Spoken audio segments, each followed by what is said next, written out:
Mga kapuso, balik sa GMA Regional TV Live. Gibalik-balik na sa itong mga health officials nga karong panahon na importante gyud ang pag-atiman sa atong maayo nga panglawas. Karong buntaga mga itag tips nining usa ka triathlete, mother of 3, ato makauban karon si Ma'am Luisita Inday Hadulco. Good morning, Ma'am Inday. Good morning, Nico. Daghang salamat, Ma'am, sa pag-uban ka namo.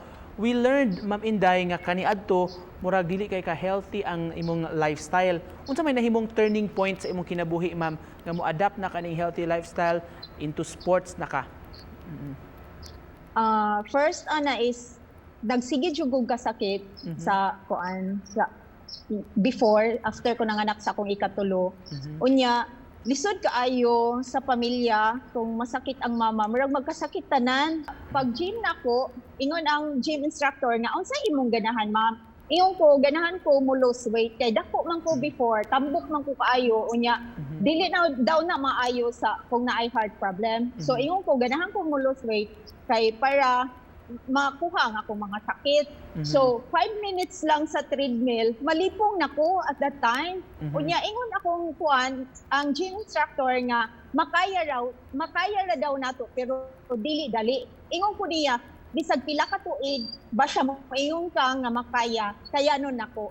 So mao to nga niabot ang time nga mo apil ko og marathon para dili jud ko naa jud koy kuan rason nga nganong mag-exercise ko. Before kay na ako'y maintenance nga 6 tablets a day. Daghan kay itong problema.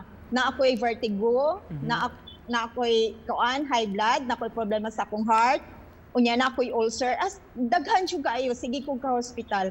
Mao to nga moadto galing ko sa akong doktor, mo lose weight galing ko, malipay siya. Ingon siya, very good kuno. Hangtod ni abot ang time nga wala na gyud ko'y maintenance. Finally, Ma'am Inday, daghan kami nakuha nga tips nimo karon daga. Imo lang matambag sa atong mga kaigsunan, mga kapuso diha. Unsa may angayan nilang timan-an ani, Ma'am, sa kani pag-atiman sa ilang lawas? Kanang dili gyud magpada sa hunahuna sa kapoy kay naara jud na sa hunahuna. Unya consistency. Kuan nga kapoy na gyud gusto na ko nga muundang pero gibutang na ko sa akong hunahuna nga og muundang ko wala jud ko'y paabuton. Pero og ako ning ipadayon bisag madugay na adyo ko'y makita which is nakita jud nako. So mo Nagingon, Ma'am, nga mind over matter. Yeah. Daghan kayong salamat sa kahigayunan karong buntaga ug sa mga tips nga gihatag sa atong mga kaigsuonan diha, Ma'am Luisita Inday Hadulco.